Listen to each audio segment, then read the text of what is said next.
Okay मित्र हो, सगळ्यांना जय भारत. जय भारत.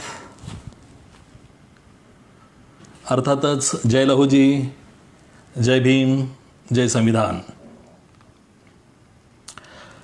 मला खूप आनंद होतोय की मी आज पुन्हा एकदा पुरोगामी विचारमंच नाशिकच्या माध्यमातून महाराष्ट्रातल्या आपल्या समाज बांधवांच्या समोर आणि मला ऐकणाऱ्या सर्व लोकांच्या समोर मी येतोय. मी ही संधी उपलब्ध करून दिल्याबद्दल सर्वप्रथम पुरोगामी विचारमंच नाशिकचे सर्व प्रमुख कार्यकर्ते सन्माननीय रवींद्र सुरवसे, ज्यांनी सातत्यानं माझ्याशी संपर्क साधला, कॉम्रेड विलास कांबळे, सुनील पारवे, सतीश गवारे आणि पुरोगामी विचारमंच सर्व सहकारी आणि मित्र हो. खरं म्हणजे कोरोनामुळं आणि या नव्या टेक्नॉलॉजीमुळं जर काही चांगलं झालं असेल तर आपल्या सगळ्यांचा संवाद ही एक फार महत्त्वाची गोष्ट आहे. नाहीतरी प्रश्न पडला होता अनेकांच्या पुढं की या सगळ्या क्वारंटाईनच्या पिरियडमध्ये करायचं काय. परंतु पुरोगामी विचारमंचच्या माध्यमातून एक खूप चांगला पर्याय विचारवंतांना दिला, श्रोत्यांना दिला, चळवळीतल्या लोकांना दिला, लेखकांना दिला, साहित्यिकांना दिला आणि खूप चांगलं चळवळीमधलं एक प्रबोधनाचं पाऊल पुरोगामी विचारमंचच्या लोकांनी टाकलेलं आहे. मला कुणीतरी सर्वप्रथम एक कॉन्टॅक्ट केला होता, आय एम सॉरी मी नाव विसरलो आहे त्या मुलाचं, की पुरोगामी विचारमंचच्या मंचावरती आपण यावं अशा पद्धतीची अपेक्षा माझ्याकडून व्यक्त केली होती त्यांनी आणि मी यस म्हणालो. त्यानंतर रवींद्र सुरवसेच्या माध्यमातून चर्चा सुरू झाली, विषय अनेक पुढं आले आणि त्याच्यातून शेवटी विषय फायनल झाला की जो स्क्रीनवर आपण बघत आहोत 21वे शतक आणि मातंग समाज. खरं तर विषय व्हास्ट आहे, मोठा आहे आणि मी त्यात असल्यामुळं तो विषय आणखी मोठा होऊ शकतो आणि मला वाटतं झालेला आहे. माझं लक्ष असेल घड्याळाकडं पण मी बघेन अधूनमधून. पण या विषयाची सुरुवात करताना मी एवढंच सांगेन आणि पुरोगामी विचारमंचला शुभेच्छा देईन त्यांच्या सगळ्या वाटचालीला, त्यांच्या भावी कार्याला. आणि जे काही या चर्चेमध्ये आजपर्यंत ज्या ज्या वक्त्यांनी आपल्यापुढं मार्गदर्शन केलेलं आहे, आज मीही आपल्यासमोर दोन गोष्टी आपल्याबरोबर संवाद साधणार आहे. तर या सगळ्या गोष्टीतून आपल्याला काय करता येईल भविष्यामध्ये, किंवा नवं काय करता येईल का, किंवा जे आपण करतोय त्यामध्ये अधिक चांगलं काय करता येईल का, या दृष्टीने आपण प्रयत्न करणार आहोत आणि आपण करूया. मित्रांनो, आपला जो विषय आहे 21वे शतक आणि मातंग समाज. मी आपल्याला पहिल्यांदा हे सांगतो की 21व्या शतकाकडं येण्यापूर्वी आपण थोडंसं पहिल्या शतकाकडं जाण्याचा प्रयत्न केला तर बरं होईल. पहिल्या शतकाकडं जाऊया किंवा अगदी त्याच्याही पलीकडे जाऊया. अगदी 1000 वर्ष आधी जरी गेलो त्याच्या तरी काही फरक पडणार नाही, 1500 वर्ष आधी गेलो तरी काही फरक पडणार नाही आहे. पण आपण थोडंसं जाऊया. या देशाचं आपण नागरिक आहोत, या देशाचं संविधान मानणारे आपण लोक आहोत आणि या देशाचं जे संविधान आहे, या संविधानाचं जे पहिलं कलम आहे ते कलम असं सांगतं की या देशाचं नाव भारत किंवा इंडिया असेल. त्यामुळं आपण सगळे भारताचे नागरिक आहोत. संविधानाला मानणारे आणि काश्मीरपासून कन्याकुमारीपर्यंत आणि कच्छपासून ते अगदी बंगालपर्यंत या सगळ्या भूभागावर राहणारे सगळे लोक हे आपण भारतीय आहोत. आणि म्हणून मातंग समाजाकडे येण्यापूर्वी, 21व्या शतकाकडे येण्यापूर्वी आपण थोडंसं त्या शतकाकडे जाऊया की जिथं पहिल्यांदा या देशामध्ये लोक वस्ती उभी राहिले. आजचा जो भारत आपण बघतोय तो भारत प्राचीन काळी असा नव्हता. भारत इतका मोठा होता, इतका व्यापक होता की आज पाकिस्तान, अफगाणिस्तानपर्यंत भारत पोचलेला होता आणि इकडं अगदी ब्रह्मदेशापर्यंत भारत पसरलेला होता. आणि एवढ्या विशाल अशा भूभागावरती ज्या अनेक नद्यांनी संपूर्ण भाग सुजलाम सुफलम केलेला आहे, त्यामधली एक अत्यंत महत्त्वाची नदी, भारतात आज आपण गंगेला जसं महत्त्व देतो, गंगेपेक्षाही मोठी नदी, माझ्या दृष्टीनं ती सुद्धा पवित्रच आहे आणि त्या नदीचं नाव आहे सिंधू नदी. मी गंगा पाहिली. गंगा पाहून मी दिपून गेलो आहे अक्षरशः. तिथली अस्वच्छता पाहून मी अस्वस्थ झालो आहे.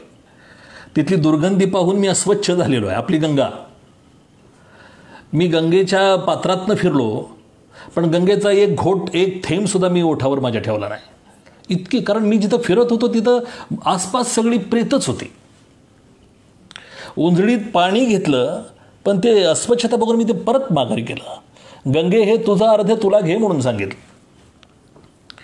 मी ब्रह्मपुत्रा पाहिली, मी गोदावरी पाहिली, मी कृष्णा तर पाहतोयच, कोयना पाहतोय, मी कावेरी पाहिली,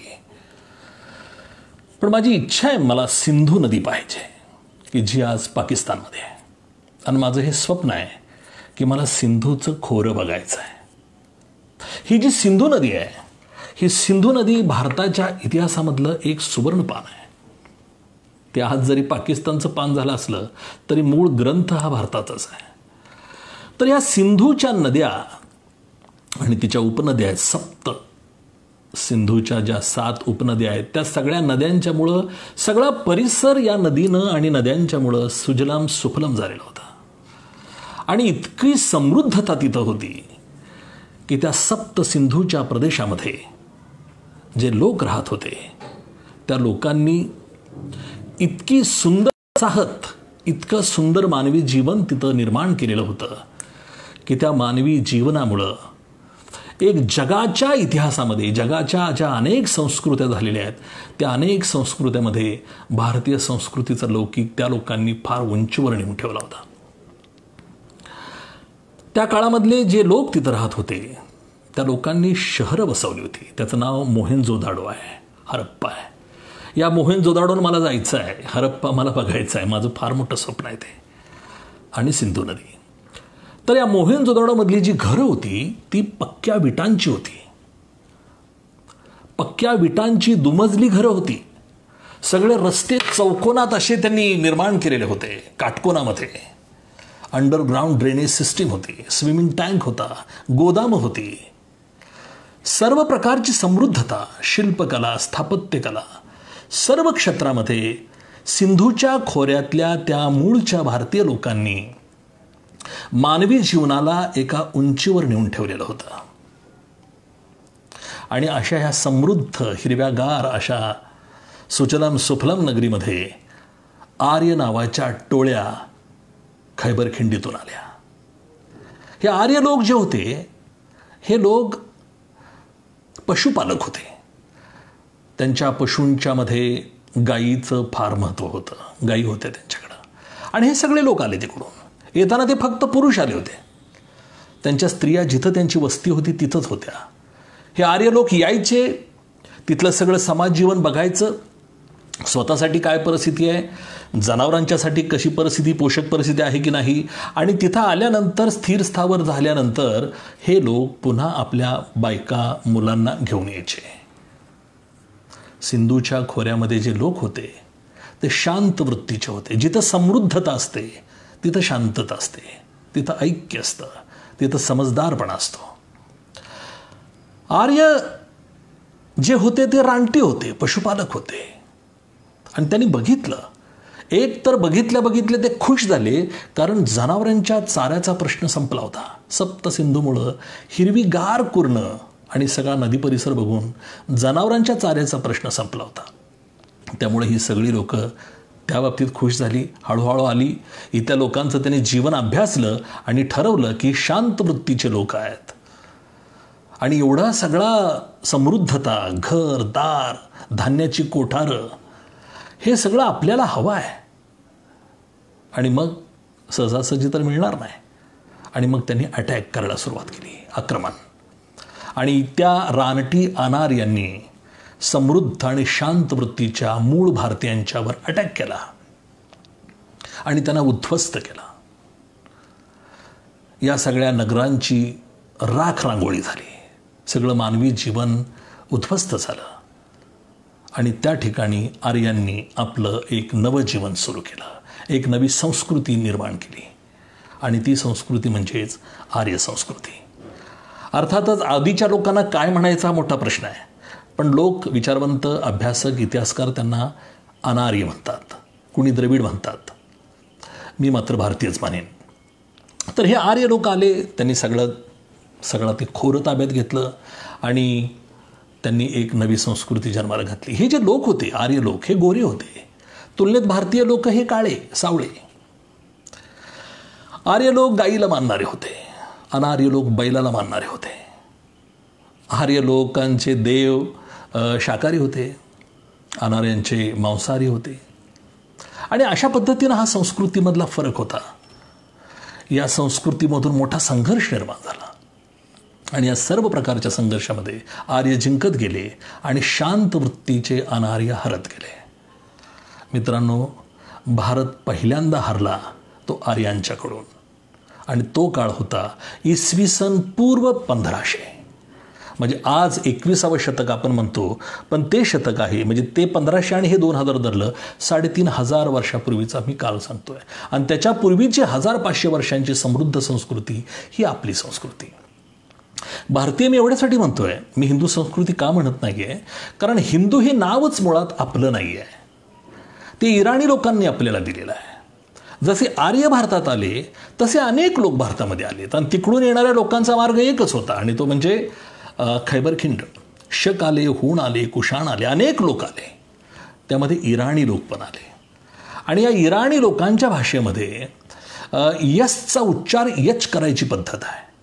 त्यांच्यात सचा उच्चार ह होतो. त्यामुळं सिंधू नदीच्या खोऱ्यामधला जो प्रदेश आहे त्याला ते या सिंधूच्या ऐवजी ते हिंदू म्हणायला लागले.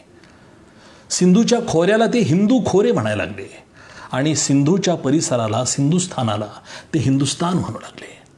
अशा पद्धतीनं इराणी लोकांनी आपल्याला नाव दिलं.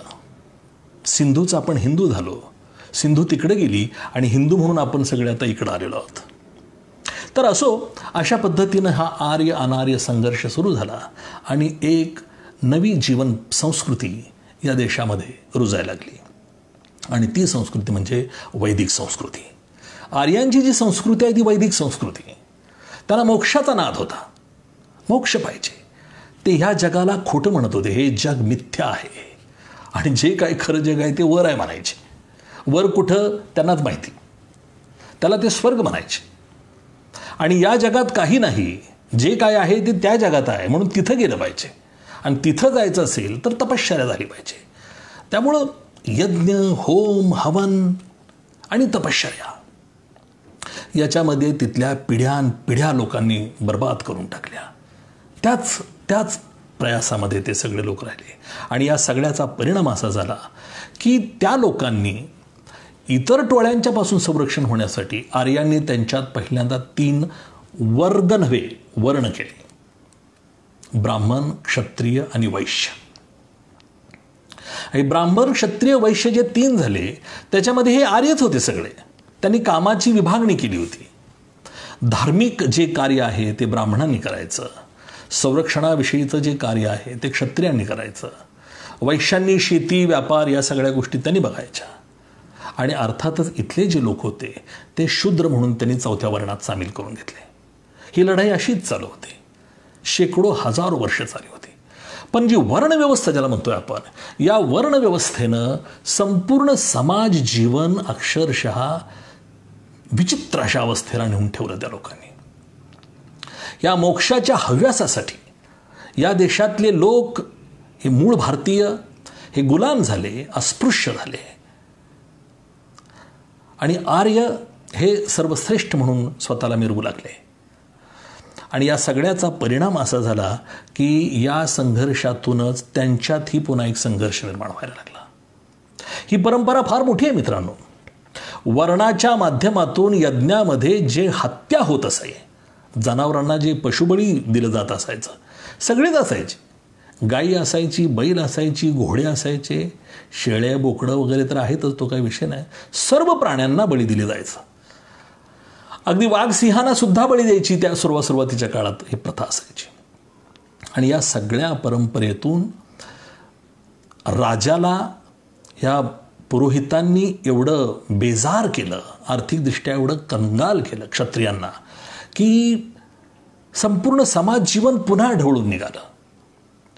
पण या सगळ्या समाज स्थितीमध्ये ही सगळी यज्ञाच्या नावावर होणारी हिंसा बघून एक महापुरुष निर्माण झाला, आणि तो म्हणजे महावीर, ज्यांनी जैन धर्म स्थापन केला. त्यांनी हे बंद करा म्हणून सांगितलं. ही हिंसा बरोबर नाही, आणि त्यांनी हिंसेचं तत्त्वज्ञान पुढे सांगितलं. ते 24वे तीर्थंकर आहेत.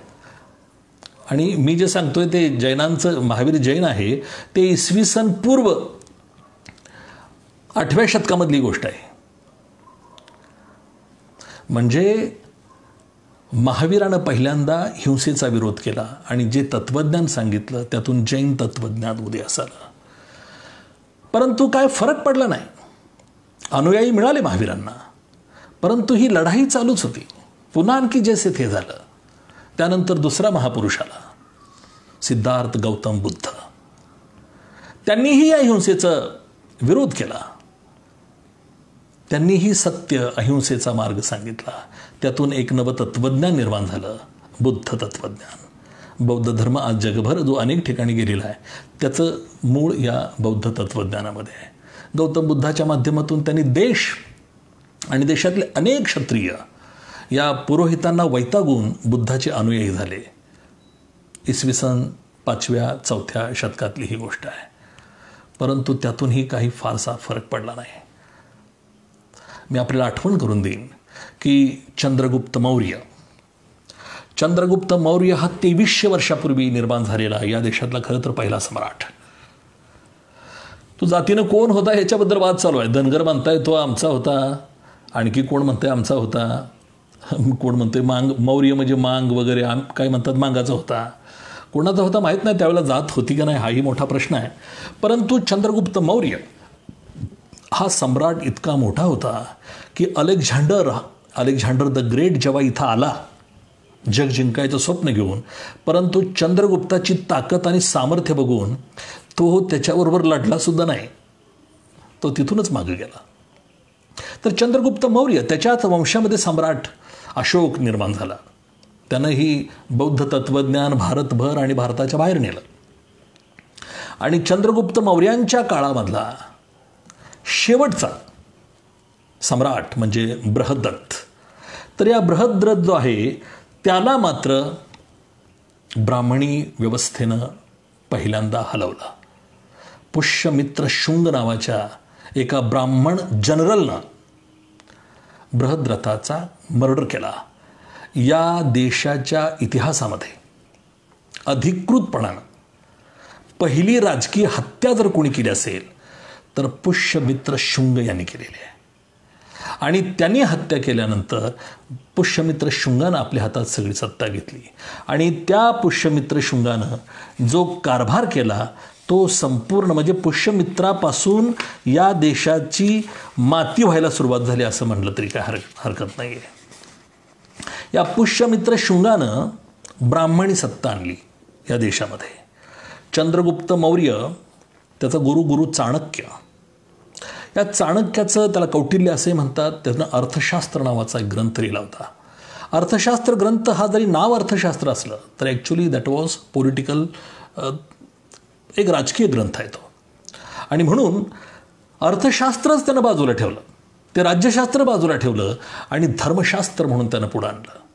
पुष्यमित्र शुंग हा पहिला ब्राह्मण जनरल असा आहे की ज्यानं वेद स्मृती वाङ्मयाचं पुनरुज्जीवन केलं. त्यानंच मनुस्मृती हा ग्रंथ नव्यानं तयार केला. मनुस्मृतीचं संकलन पुष्यमित्र शुंगाच्या काळामध्ये झालं आणि सनातनी विचाराचा पाया ह्या पुष्यमित्र शुंगानं घातला. आणि तेव्हापासून या देशामध्ये एक उकिरड्याचं सामाजिक जीवन, उकिरडे संस्कृती असं म्हटलं तरी चालेल, ती पुन्हा वेगानं सुरुवात झाली आणि फिरायला लागली. आपल्याला गंमत म्हणून सांगेन मी की वेद काळामध्ये जे देव होते, इंद्र, वरुण, हे कुठे गेले आता? ऋग्वेदामध्ये वगैरे त्यांचा उल्लेख आहे. हे देव गायब आहेत, आता नाही आहेत कुठे इंद्र वगैरे. हा इंद्रदेव म्हणजे ब्राह्मणांचा अतिशय लाडका, ब्राह्मणांचा म्हणजे आर्यांचा अतिशय लाडका देव होता. या इंद्रानं इतक्या उचापती केलेल्या आहेत की त्यांना अनेकांचे संसार उद्ध्वस्त केलेले आहेत, अनेक ऋषींचे संसार उद्ध्वस्त केले आहेत. अन्नांची कोठारं गोदामं फोडली त्या माणसानं, अनेक स्त्रियांना त्यांनी फसवलं आणि त्यांचा भोगही घेतलेला आहे. इंद्राला देव कशासाठी म्हणायचं माहीत नाही, परंतु आर्यांच्या दृष्टीनं तो त्यांचा देवच होता. असो, इंद्रानं सदैव आर्यांचीच बाजू घेतलेली आहे. अनार्यांची, राक्षसांची किंवा जे दास आहेत त्या काळामधले त्यांची बाजू कधीही घेतलेली नाही आहे.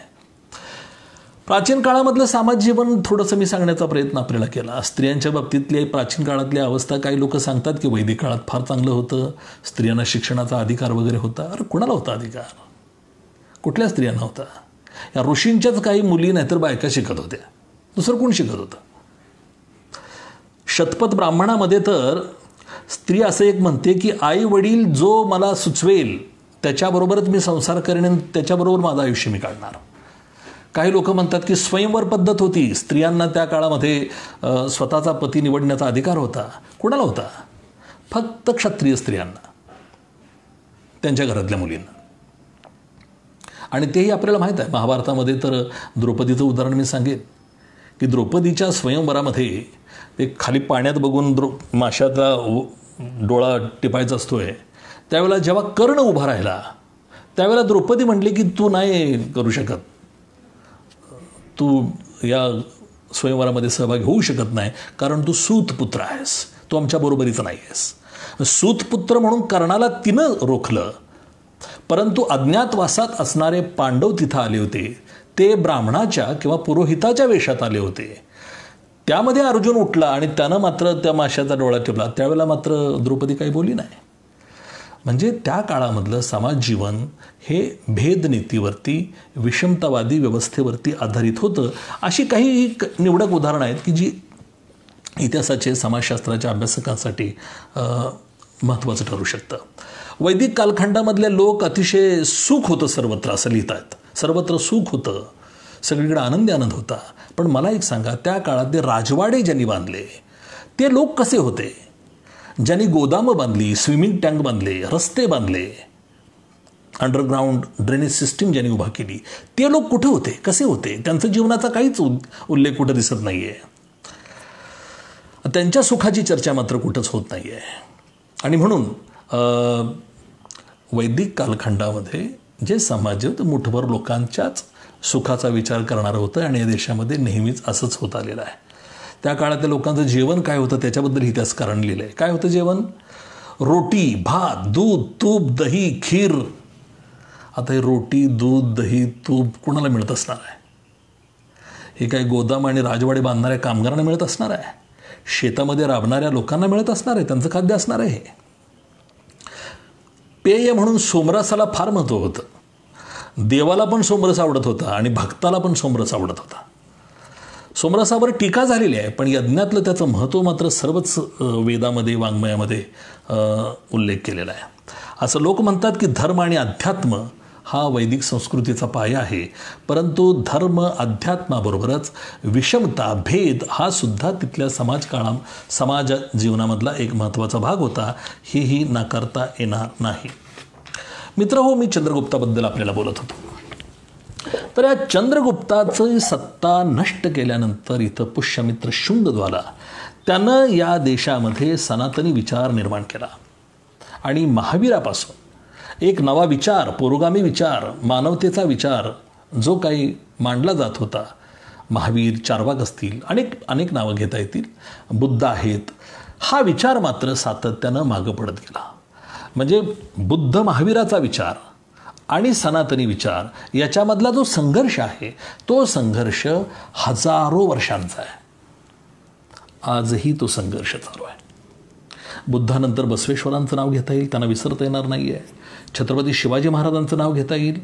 शिवाजी महाराजसुद्धा मी म्हणेन की अतिशय पुरोगामी, लोककल्याणकारी राजे होते, त्यांना विसरणं हा कृतज्ञपणा ठरेल.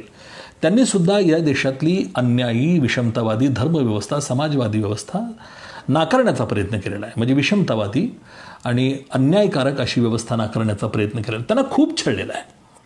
छत्रपती शिवाजी महाराजांना इतकं छळलेलं आहे की कधी कधी मराठ्यांचा राग दिसतो, आजच्या मराठ्यांचा सुद्धा दिसतो, की शिवाजी महाराजांना छळलं ह्याचा यांना किती राग येतोय हे त्यांच्याशी चर्चा करताना वगैरे दिसून येतो.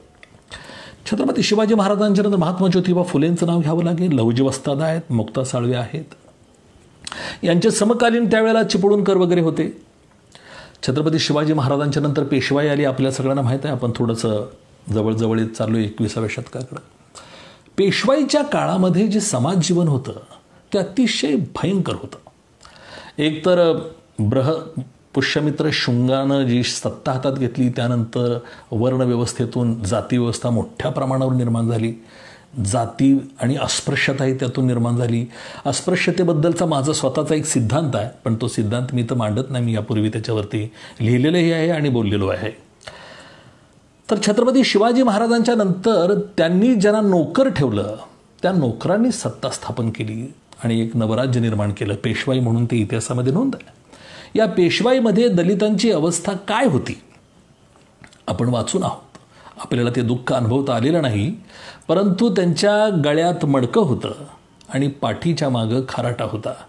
सकाळी 9 पर्यंत आणि संध्याकाळी 4 नंतर त्यांना पुण्याच्या पेठेमध्ये यायला परवानगी नव्हती, अशी परिस्थिती आहे.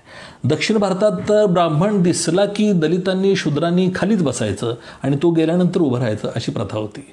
ही अस्पृश्यता कोरोनामध्ये काही वेळा काही क्षण आपण अनुभवली, परंतु ती अस्पृश्यता अतिशय जीवघेणी होती.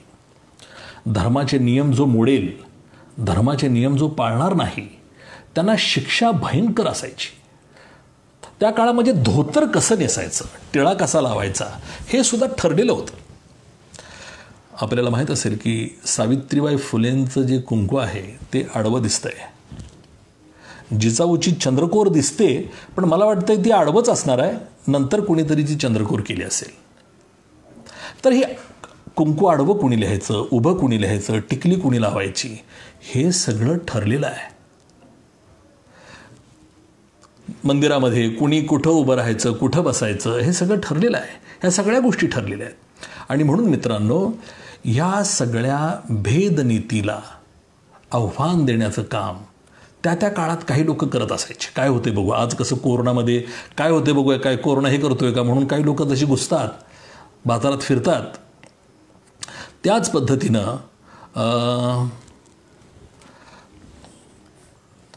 पद्धतीनं त्या काळातही धोतर डाव्या लांगेवर नेसायचं की उजव्या लांगेवर, अशी ही त्यावेळेला पद्धत असायची. ज्यांना उजव्या टांगेवर किंवा लांगेवरती ज्यांना धोतर नेसायचं आहे त्यांनी जर डाव्या बाजूला नेसलं तर अशा लोकांना पुण्यामध्ये तापलेल्या तव्यावर बसवण्याची शिक्षा केली जात असायची. धर्मनियम मोडणाऱ्यांचं मुंडकं छाटायचं गुलटेकडीवर. मुक्ता साळवींनी लिहिलेलं आहे हे सगळं. इतकं अमानुष वागणूक या देशामध्ये लोकांनी दिलेली आहे. मित्रांनो, माझ्या बोलणं काही लोकांना रुचेल नाही रुचेल, पण जगामध्ये, जगाच्या इतिहासामध्ये क्रूरता सगळीकडे दिसते. जे सम्राट आहेत, रोम असेल, ग्रीक असेल, कुठलीही कल्चर असू द्या, जपान असेल, चीन असेल, ब्रिटिश सत्ता असेल, युरोप, अमेरिका, कुठेही जा, क्रूरता सगळीकडे आहे, हिंसा सगळीकडे आहे.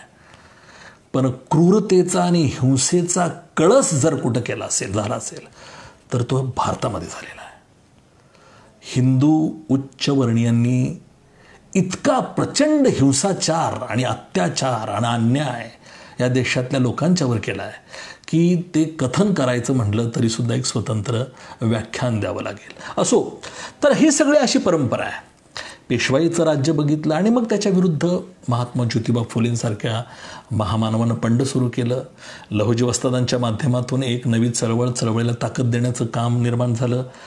पुढं रानडे आले, आगरकर आले, त्यानंतर शाहू महाराज आलेले आहेत, आंबेडकर आलेले आहेत, गांधी नेहरू आलेले आहेत, अण्णाभाऊ आलेले आहेत. ही सगळी परंपरा आहे. इकडं त्या बाजूला नेमकं सावरकर आलेले आहेत, टिळक आलेले आहेत, चिपळूणकर आलेले आहेत, हेडगेवार आहेत, नथुराम आहे. गांधींना कुठे टाकायचा हा एक मोठा प्रश्न आहे. कधी कधी गांधी मी डाव्या बाजूलाही टाकत असतोय, कधी कधी मी गांधीजींना उजव्या बाजूलाही टाकतोय. कारण आंबेडकरांच्या बरोबरचे वाद झाले ते गांधीजींचीच मुख्यतः झालेले आहेत. आणि गांधींच्या बरोबरचे वाद आहे तेही नथुराम वगैरे यांचे, सावरकर यांच्याबरोबर झालेले आहेत. त्यामुळं गांधी एक असा महात्मा होऊन गेलेला आहे की तो कधी डावा असतो कधी उजवा असतो. आणि त्याच्यामुळंच गांधींच्या पुढाकारानं जी निर्माण झालेली काँग्रेस आहे तिला धड डावीही कोण म्हणत नाही आणि कोण उजवीही समजत नाही. आणि ते मध्ये तरी आहेत का नाही तेही काही कळत नाही आहे. पण तो विषय आपला आज बोलण्याचा नाही आहे. सांगण्याचं तात्पर्य असं की या देशामध्ये 2 परंपरा सातत्यानं चालत आलेल्या आहेत आणि त्या आजही चालत आलेल्या आहेत. मित्रांनो, न्यायमूर्ती रानडेंच्या काळामध्ये एक फार मोठा संघर्ष झाला होता नुकत्याच स्थापन झालेल्या काँग्रेसमध्ये.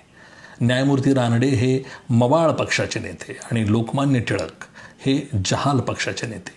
त्यांना लोकमान्य म्हणणारा एक वर्ग आहे आणि त्यांना लोकमान्य नाही म्हणणाराही एक वर्ग आहे. पण ठीक आहे, तर टिळकांना जहाल गटाचे नेते मानलं जात होतं. आणि ज्या वेळेला यांच्यामध्ये मवाळ आणि जहालमध्ये जो संघर्ष झाला, या संघर्षामध्ये टिळक जिंकले, रानडे हरले. ते खरं तर पुरोगामी विचाराचे होते. आगरकर हरले, टिळक जिंकले आणि त्यांनी सनातनी विचार पुढे घेऊन जाण्याचा निर्णय घेतला. टिळकांनी जर पुरोगामी विचाराला साथ दिली असती तर टिळक खरंच देशाचे नेते झाले असते. पण आज पुण्यातल्या सदाशिव पेठी विचारांच्या लोकांचे ते फक्त नेते झालेले आहेत. एवढा मोठा माणूस, परंतु जात धर्म प्रियतेमुळं गल्लीच्या बाहेर जाऊ शकले नाही, सदाशिव पेठीच्या बाहेर ते जाऊ शकले नाही आहेत. त्यांचं कौतुक करणारे इतिहासकार असतील तर मला माहीत नाही, परंतु जेव्हा आपण देश पातळीवरचा नेता म्हणून विचार करतो त्यावेळेला आपण त्यांना मानायला तयार नाही, अशी साधारण परिस्थिती आहे. छत्रपती शाहू महाराजांच्या वेदोक्त प्रकरणात टिळकांनी जर का शाहू महाराजांना साथ केली असती तर टिळक मोठे झाले असते, पण ते होऊ शकलं नाही. तर ही जी परंपरा आहे रानडेंच्यापासून अलीकडच्या आधुनिक महाराष्ट्रामधली, देशामधली, भारतामधली, ही पुरोगामी परंपरा आहे आणि ही सनातनी परंपरा की जी पुष्यमित्र शुंगापासून सुरू झाली होती. या परंपरेमध्ये मी ज्ञानदेव आणि तुकारामांना सुद्धा घालेल. पुरोगामी परंपरेमध्ये वारकरी संप्रदाय जो आहे तो पुरोगामीचा आहे. पंढरीच्या ठिकाणी येणारे जे लोक आहेत, वारकरी आहेत, ते समतेचाच विचार घेऊन येतात आणि समतेचाच विचार घेऊन जातात. तो टिकत नाही विचार, तो चंद्रभागेच्या वाळवंटापुरताच मर्यादित आहे, पण ते फार मोठं आणि क्रांतिकारी काम असल्यामुळं त्या गोष्टीलाही नाकारता येणार नाही आहे. आता वारकऱ्यांना विरोध करण्यासाठी धारकरी लोक काय आलेले आहेत? भिडेंच्या माध्यमातून हे धारकरी कधी कधी आव्हान देतात आणि सनातनी धर्मव्यवस्थेचं समर्थन करतात. त्यामुळं भिडे गुरुजींच्यापर्यंत हा प्रवास आपण 21व्या शतकात पोहोचलेलो आहोत. तर हा चालूच आहे.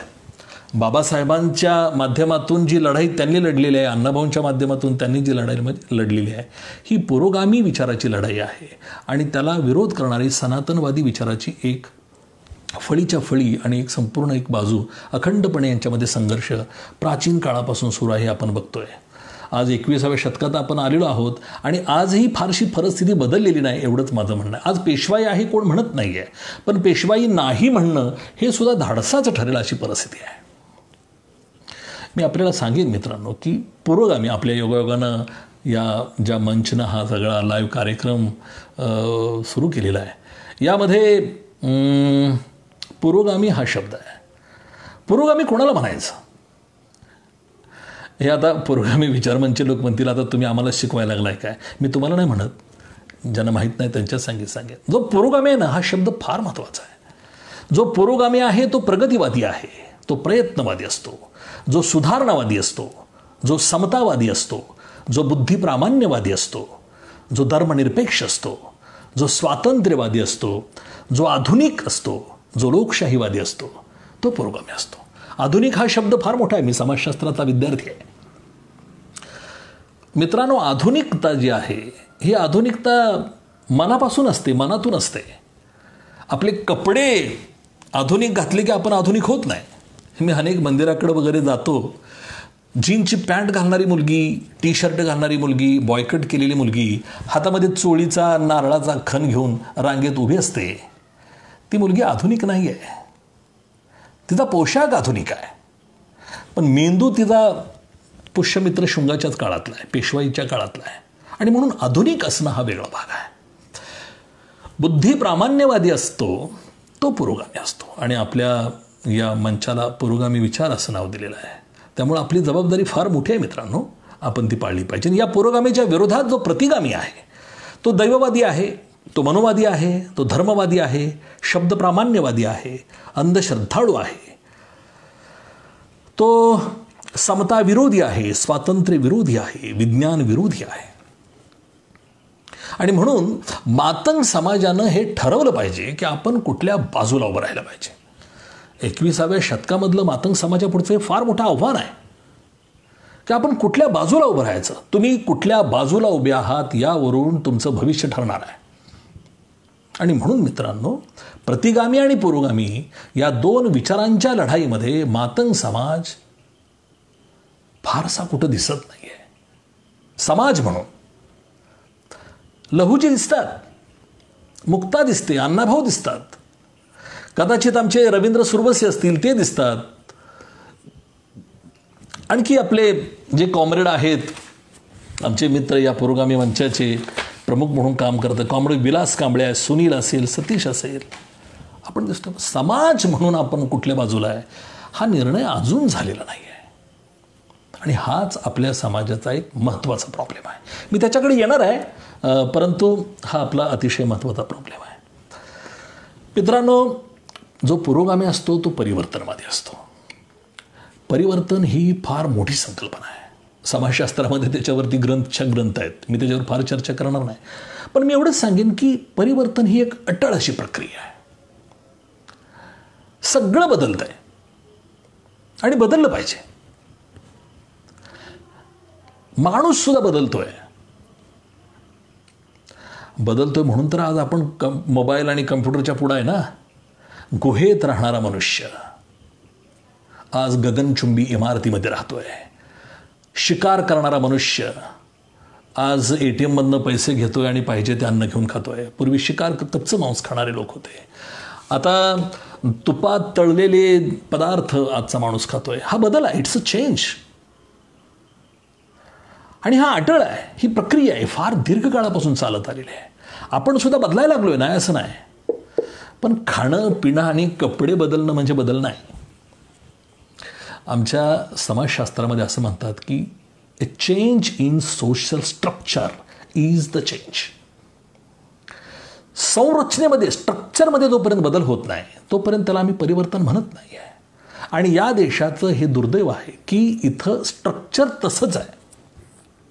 विवाह संस्था, धर्मसंस्था, राज्यसंस्था, शिक्षण संस्था, समाजव्यवस्था, इकॉनॉमिक सिस्टीम ती तशीच आहे. तुम्हाला वाटतंय आधुनिकता आली, कॉर्पोरेट लाईफ आलंय. इंडियामध्ये फारसा फरक पडलेला नाही. ह्याच्यामध्ये आणखी डिटेल्स आपल्याला बोलता येईल, पण मी एवढंच म्हणेन, स्ट्रक्चरला हादरे बसलेत, जरूर बसलेत. परंतु विवाह संस्था, पूर्वी ही जातीतच विवाह होते, आजही जातीतच विवाह होत आहेत. स्ट्रक्चरमध्ये बदल नाही आहे. कालच सांगली जिल्ह्यामध्ये एका मुलानं इंटरकास्ट मॅरेज केलं, त्याचा त्या मुलीच्या भावानं मर्डर केला काल. 8-15 दिवसापूर्वी पुण्यामध्ये एका दलित समाजातल्या, मला वाटतं तो बौद्ध समाजाचा मुलगा असेल, त्या बौद्ध समाजातल्या मुलानं एका मराठा समाजाच्या मुलीशी प्रेम केलं. त्या मुलीच्या फोनवरनं त्याला बोलून घेतलं, चौकात मारलं त्याला. स्ट्रक्चर बदलत नाही आहे. म्हणून मी चेंज फारसा, व्यवस्था खिळखिळी व्हायला लागली पण ती ढासळलेली नाही आहे. त्यामुळं माणूस बदलला पाहिजे, व्यक्ती बदलली पाहिजे. आणि माणूस बदलणं म्हणजे मेंदू बदलणं, सोच बदलणी चाहिए, आणि ते होत नाही आहे. मित्रांनो, भूगोल बदलतोय, नद्यांचे प्रवाह बदलत आहेत, समुद्र बदलतोय, हिमालयाची उंची दरवर्षी वाढते. हिमालयाच्या वरती चीन आणि वरचा जो भाग आहे मंगोलिया वगैरे, तिकडचा भूभाग आणि भारत यांच्यात टकरा होत आहेत आणि त्या टक्करीमध्ये हिमालय वाढतोय. अमेरिका, दक्षिण अमेरिका आणि आफ्रिका खंडातलं अंतर वाढत चाललेलं आहे. हे सगळे भूभाग तरंगत आहेत, चेंज होत आहेत. थायलंड, बँकॉक जे शहर आहे थायलंडचं, की मी जिथं जाऊन आलेलो आहे, ते बँकॉक दरवर्षी 1 इंचानं समुद्रात चाललेलं आहे, खाली बुडत आहे किंवा समुद्रवरती येतोय.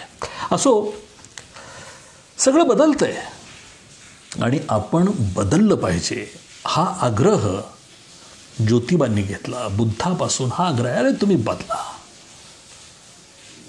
बदला म्हणजे कपडे बदला, बूट सॉक्स घाला नाही. Change your mind. सोच बदलणी जरुरी आहे आणि त्यासाठीचा हा लढा आहे. व्यक्तीसुद्धा बदलत असते. जन्माला आलेलं बाळ, त्याचं बाल्यावस्था, परत किशोरावस्था, प्रौढावस्था, वृद्धावस्था, बदल सगळीकडे आहे. बदल निसर्गात आहे, पर्यावरणात आहे, माणसातसुद्धा होत असतो. अनेक व्यवस्था बदलत गेलेली आहे, नाही असं नाही. परंतु सोच जोपर्यंत बदलत नाही, इथली सिस्टीम जोपर्यंत बदलत नाही, तोपर्यंत त्याला परिवर्तन झालं असं म्हणता येणार नाही आहे. आणि त्या दृष्टीनं आपली जबाबदारी फार मोठी आहे. मित्रांनो, पुरोगाम्याला डावा म्हणतात, प्रतिगाम्यांना उजवा म्हणतात. मगाशी बोललो मी त्याच्यावरती.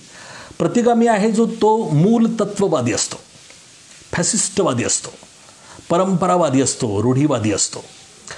फॅसिस्टवाद म्हणजे काय तेही मी सांगेन, पण मी सांगत नाही त्याच्याबद्दल.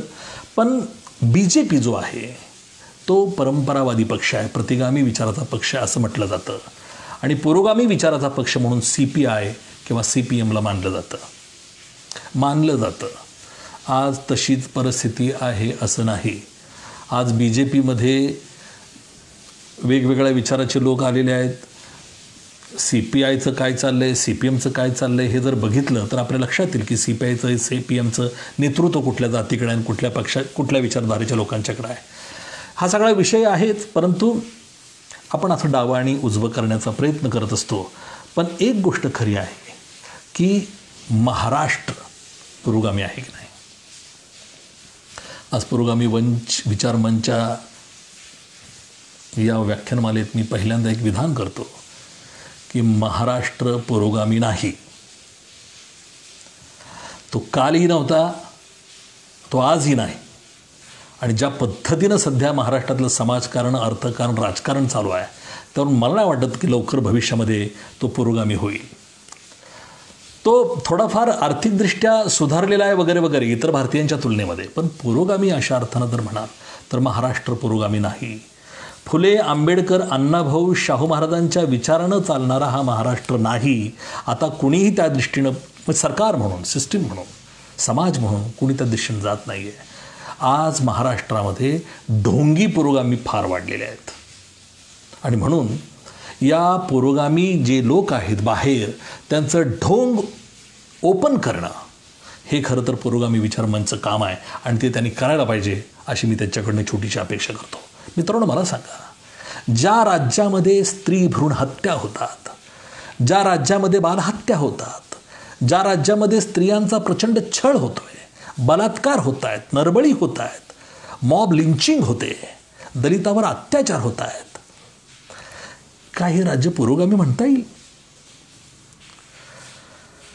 जात, धर्म आणि विषमता यांचा इतका सुळसुळाट झालेला आहे की मला वाटत नाही, मी तर धाडस करत नाही की या महाराष्ट्राला पुरोगामी महाराष्ट्र म्हणण्याचं. आणि अशा या पुरोगामी महाराष्ट्राला प्रतिगामी महाराष्ट्राचं रूप देणारे, पुन्हा तशा पद्धतीचं समाज जीवन आणण्यासाठी धडपडणारे जे म्हणून लोक आहेत, तिकडचे आणि इकडचे ढोंगी खूप आहेत. या ढोंगी लोकांना आपण ओळखलं पाहिजे आणि समजून घेतलं पाहिजे. आणि या सगळ्या लोकांना एक्सपोज करण्याचं काम खरं तर सगळ्या तमाम महाराष्ट्रातल्या समतावादी विचारवंतांचं आणि चळवळीतल्या कार्यकर्त्यांचं आणि नेत्यांचं आहे. हे व्हायला पाहिजे. आणि हे होत नाही, खरी खंत आहे. ही खंत बाबासाहेबांनी त्यांच्या हयातीत व्यक्त केली होती. मुझे पढे लिखे लोगों ने धोका दिया. आंबेडकरी चळवळ असेल, समतावादी चळवळ असेल, यामध्ये धोका देणारे लोक पढे लिखे आहेत. हे सत्य आजही बदललेलं नाही. मी चळवळीमध्ये आज 30 वर्ष काम करतोय, मलाही अशाच पद्धतीचे अनुभव येत आहेत. जे कमी शिकले ते तुलनेत प्रामाणिक आहेत. आपल्यामध्ये जो शिकलाय ना, त्याचा फार मोठा प्रॉब्लेम झालेला आहे आणि ती फार मोठी अडचण झालेली आहे. मित्रांनो, आज 21वं शतक आहे. हे शतक विज्ञानवादी आहे आणि याचं स्वागत केलं पाहिजे.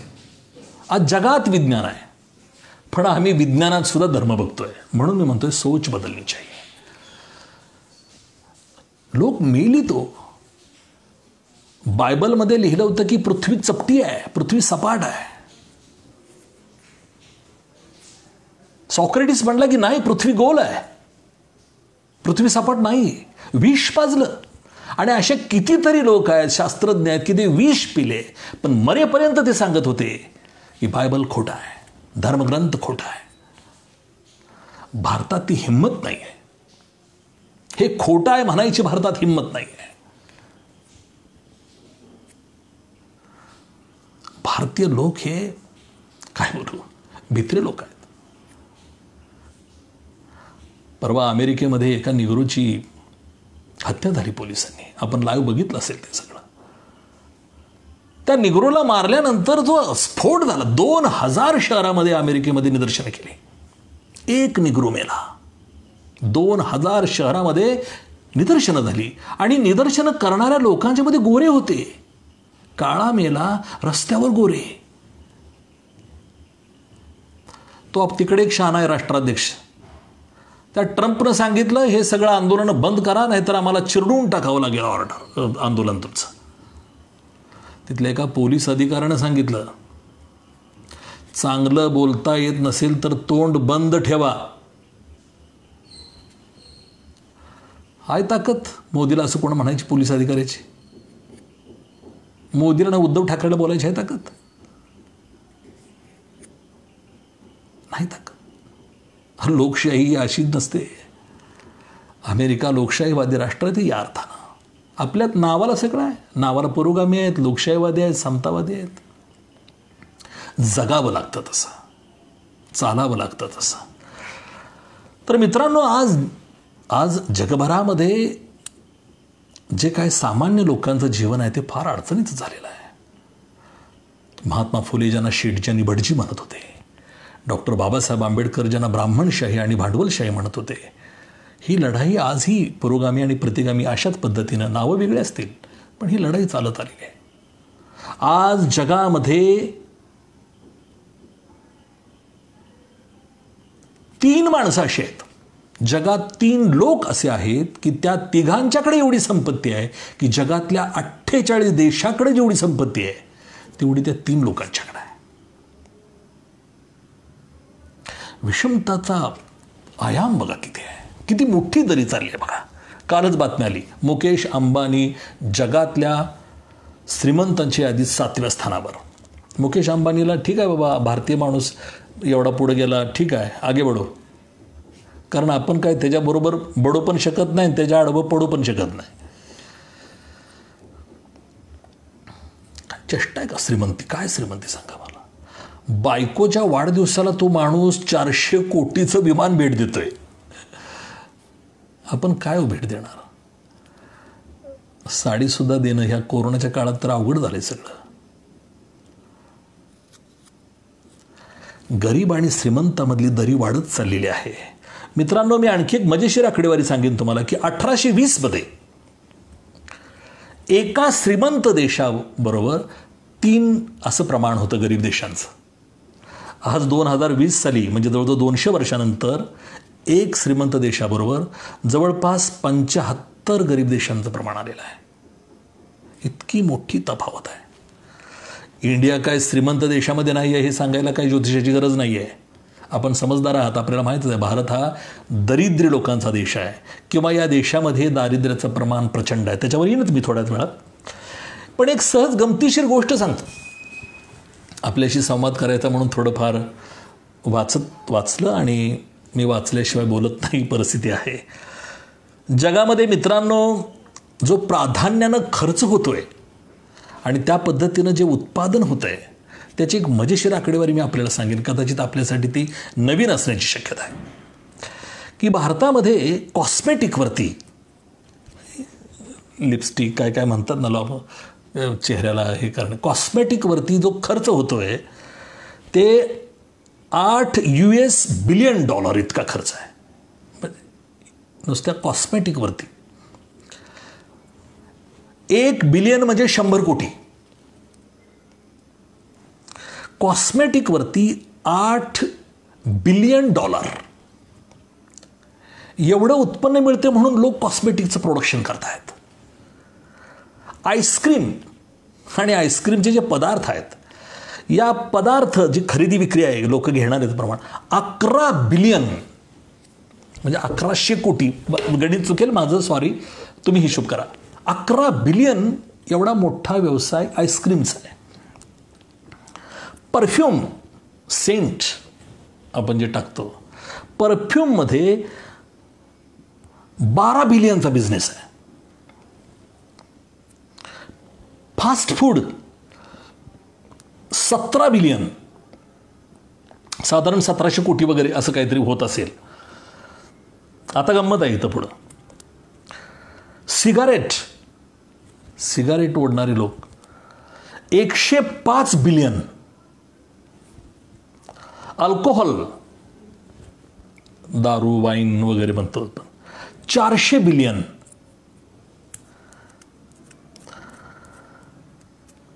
ह्या सगळ्या एक छोट्याशा गोष्टी आहेत. एवढ्या प्रचंड प्रमाणावर हा बिझनेस चालू आहे. आणि एवढ्या मोठ्या प्रमाणावर बिझनेस जर असेल तर उद्योगपती हेच तयार करतायत. आणि शिक्षणावर किती आहे जगामध्ये खर्च? 6 बिलियन. पाणी आणि सॅनिटायझेशनवरती 9 बिलियन. स्त्रियांच्या आरोग्यावर 12 बिलियन आणि सर्वसामान्यांच्या हेल्थवरती 13 बिलियन. म्हणजे स्त्रिया आणि सर्वसामान्य लोक धरलं तर 25 बिलियन एवढा खर्च होतोय. आणि नुसत्या ड्रगचा, अल्कोहोलचा जो प्रमाण आहे 400 बिलियन. म्हणजे 400 बिलियनचा व्यापार होणार आणि 25 बिलियन आरोग्यावर खर्च होणार. माणसं मारणार नाही तर काय होणार? तर अशा पद्धतीची प्रचंड विषमता आहे. लोकांना काय घ्यावं आणि काय नाही कळेना झालं आहे. बाजार व्यवस्था आलेली आहे आणि माणसांचाही बाजार व्हायला लागलेला आहे. आणि हा बाजार सगळं आता बघितलं तुम्ही राजस्थानमध्ये काय चाललं आहे. महाराष्ट्रातही मागंपुढं होणार आहे ते. हा बाजार सगळा सर्व क्षेत्रामध्ये सुरू झालेला आहे. मित्रांनो, भारतात सुद्धा फार चांगली समाधानकारक परिस्थिती नाही आहे. 2011मध्ये 22% दारिद्र्य होतं आणि 2014ची आकडेवारी जी माझ्यासमोर आहे ती बिलो पॉवर्टी लाईन 22%, 21.9 इतकी दारिद्र्यरेषेखालचं प्रमाण आहे. याची कारणं वगैरे, याचे उपाय काय आहेत त्याच्यावरती चर्चा आपण नंतर करू. पण एक गोष्ट मात्र खरी आहे, सिस्टीम तशीच आहे. मी जेव्हा लहान होतो तेव्हा खरंच आमचे भाकरी खाण्याचे प्रॉब्लेम होते. आम्हाला अन्न नसायचं, आम्ही मागून घ्यायचो. भाकरी उसनी घेतली तर आम्ही पेनामधली शाई सुद्धा उसनी घेत होतो आमच्या मित्रांच्या. पहिला पेन मिळतोय. टी शर्ट डीमार्टमध्ये जा, स्टार बाजारला जा, कुठे एखाद्या मॉलमध्ये गेला 100 रुपयाला टी शर्ट मिळतोय, पॅन्ट मिळते कमीत कमी पैशामध्ये. त्या काळात तसं नव्हतं. विस्तवसुद्धा वस्तू आणायचा, धान्य पीठ उसणं आणायचे लोक. इतकी गरिबी होती त्या काळामध्ये. आणि म्हणून मित्रांनो, विज्ञानवादी जरी असलं तरी धर्माचं प्रस्थ प्रचंड वाढत चाललेलं आहे. आणि म्हणून या सगळ्या सिस्टीममध्ये आपली जबाबदारी वाढत आहे. आपली जबाबदारी फार मोठी आहे. अण्णाभाऊ प्रेमींची जबाबदारी मोठी आहे. अण्णाभाऊ साठेंची प्रेमी विचारांच्या लोकांची जबाबदारी मोठी आहे. फुले आंबेडकरी विचारांच्या प्रेमाची जबाबदारी मोठी आहे. आणि त्या दृष्टीनं आपण हे काम करावं असं मला वाटतंय. मी आपल्याला एक गोष्ट सांगेन की 21व्या शतकामध्ये त्या धर्मांच्या बाबतीत सांगेन, ख्रिश्चन लोक जगामध्ये 31% ख्रिश्चन लोक आहेत आणि 23% मुस्लिम लोक आहेत, 10% हिंदू लोक आहेत आणि 14.1 धर्मनिरपेक्ष विचाराचे लोक आहेत. म्हणजे जगात जेवढे हिंदूंची संख्या आहे तेवढी धर्मनिरपेक्ष विचारांच्या लोकांची संख्या आहे. बौद्धांची 7% आहे. मी एवढ्यासाठी सांगितलं की धर्माच्या पलीकडे जाणाऱ्या लोकांची संख्या सुद्धा वाढत चाललेली आहे. इतके कट्टर विज्ञानवादाकडे झुकणारे लोक आहेत, पण त्यामध्ये भारतीयांची संख्या मात्र निश्चितच कमी आहे. हे आपण समजून घ्यायला पाहिजे. मित्रांनो, मातंग समाजाचं या 21व्या शतकामध्ये काय स्थान असणार आहे? मातंग समाजाची आजची स्थिती काय आहे? मातंग समाजाबद्दल मी एवढंच सांगेन की अतिशय प्राचीन काळापासून या समाजाचा उल्लेख अनेक धर्मग्रंथामध्ये आहे. मी तर म्हणेन की मातंग समाज या देशाच्या इतिहासामध्ये 1000 सालापासून आपलं अस्तित्व राखत आलेलं आहे. 1000 वर्षापासून या समाजाचं अस्तित्व धर्मग्रंथाच्या पानापानावर दिसत आहे. जैनांचं जर का वाङ्मय बघितलं तर ते आणखी जुनं प्राचीन वाङ्मय आहे. मातंग या शब्दाचे आणि मातंग समाजाचे उल्लेख जैन वाङ्मयातही दिसत आहेत. परंतु 1000 वर्षांचा इतिहास असलेला हा समाज समाज म्हणून असा इतिहास घडवताना मात्र फारसा दिसत नाही आहे. तो गुलाम म्हणूनच आजपर्यंत बळी पडलेला दिसतो या व्यवस्थेला. आणि म्हणून काय करता येईल, कसं करता येईल, या दृष्टीनं आपण थोडीशी चर्चा करूया. आज मातंग समाजाचे सामाजिक स्थान काय आहे? माझं मत आहे आजही मातंग समाज खालच्या स्तरावर आहे. गावात असो की शहरात असो, त्याचं स्थान कुठंही वरती असलेलं दिसत नाही. तो बेघर आहे, तो भूमिहीन आहे, तो बेरोजगार आहे, तो अशिक्षित आहे, व्यसनाधीनता आहे. अन्याय अत्याचाराला बळी पडण्यामध्ये मातंग समाजाचं प्रमाण प्रचंड आहे आणि तो असंघटित आहे. मित्रांनो, मातंग समाजामध्ये संघटना शेकडो आहेत, संघटना आहेत, पण संघटन नाही. संघटन ही पुन्हा एक वेगळी संकल्पना आहे, त्याच्यावरती एक व्याख्यान आपण नंतर कधीतरी देऊ. तर संघटना आहेत, संघटन नाही. त्यामुळे सामाजिक स्तरावरती मातंगाचं स्थान दखलपात्र नाही असंच म्हणावं लागेल. आर्थिक क्षेत्रामध्ये काय परिस्थिती आहे बघा, तुम्ही नजर टाका. या समाजाला स्वतःचा असा व्यवसाय नाही आहे, म्हणजे व्यवसाय क्षेत्र, आधुनिक व्यवसायात हा समाज नाही आहे. उद्योग क्षेत्रामध्ये हा समाज म्हणून नाही आहे. महामंडळ, अण्णाभाऊ साठे महामंडळ जे होतं ते बंद पडलेलं आहे गेली 5-6 वर्ष. त्याच्यावर कुणी बोलत नाही आहे. 6 वर्षात कुणी बोललेलं नाही आहे. मी पण नाही बोललेलो, बोलतच नाही कोणी.